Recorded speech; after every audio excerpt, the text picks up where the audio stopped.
নমস্কার বন্ধুরা, নিয়ে নিয়েছি খোকা ইলিশ। মাছটা সুন্দর করে ভেজে নিয়েছি। দেখুন এখন এখন সেই মাছ ভাজার তেলে আমি দিয়ে দিলাম 8-10 কোয়া রসুন কুচি, আর তার সঙ্গে দিয়ে দিলাম 2টো কাঁচা লঙ্কা চেরা। একটু ভেজে নেব কাঁচা লঙ্কা আর রসুনটাকে। ভেজে নেওয়ার পর আমি এখানে অ্যাড করে দেবো মানকচু। আজকে মানকচু দিয়ে এই খোকা ইলিশটা আমি বানাবো। মানকচুটা আমি সিদ্ধ করে নিয়েছি আলাদা একটা পাত্রে, 60-70% মতো সিদ্ধ করে নিয়েছি। মানকচুটা আপনারা একটু সিদ্ধ করে নেবেন, কেননা মানকচু অনেক সময় গলায় ধরে। তো আমার এটা অতটা ধরেনি, ভালোই আছে। আর এখন এখানে আমি অ্যাড করে দিলাম পরিমাণ মতো হলুদ আর স্বাদ মতো নুন। নুনটা আপনারা কিন্তু আগে কিন্তু বেশি করে দেবেন না, কেননা আমরা মাছ ভাজার সময় কিন্তু লবণ দিয়ে থাকি। পরে যখন ঝোলটা ফুটে যাবে সেই সময় আমরা কিন্তু লবণটা অ্যাড করতে পারি টেস্ট করে। তো লবণ আর হলুদ দিয়ে আমি আরও 2-4 মিনিট ভেজে নিয়ে আমি ঢাকা দিয়ে দিলাম একটু। তারপর ঢাকনা খুলে দেখুন আরও একটু ভেজে নিচ্ছি। সিদ্ধ করা আছে তাই আমি অতক্ষণ ভাজলাম না। এখানে কাঁচা লঙ্কা আর আদা বাটা করে নিয়েছি শিলনোড়াতে। কাঁচা লঙ্কা আদা বাটা দিয়ে মোটামুটি আরও 2-4 মিনিট আমি ভাজবো ভালো করে। তারপর আবার মিডিয়াম টু লো হিটে ঢাকা দিয়ে আরও 3-4 মিনিট আমি ভালো করে ভেজে নেব।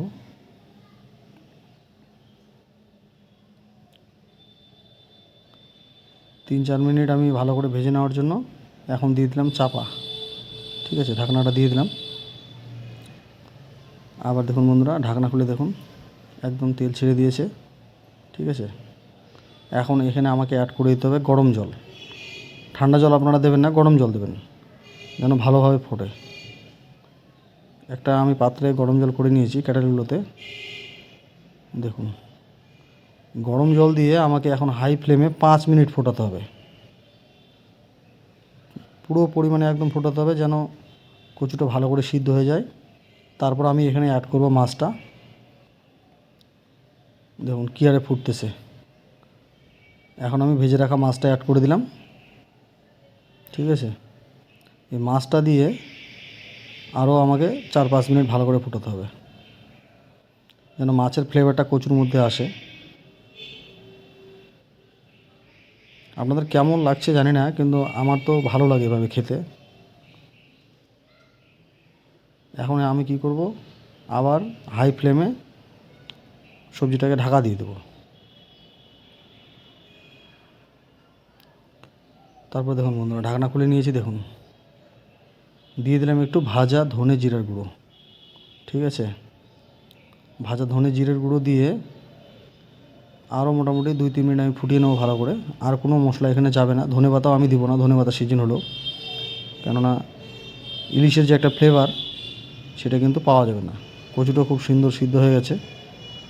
তো কেমন লাগলো বন্ধুরা রান্নাটা প্লিজ কমেন্ট করে জানাবেন। যদি ভালো লাগে থাকে তো প্লিজ লাইক কমেন্ট শেয়ার করে দিন সবাইকে দেখার জন্য।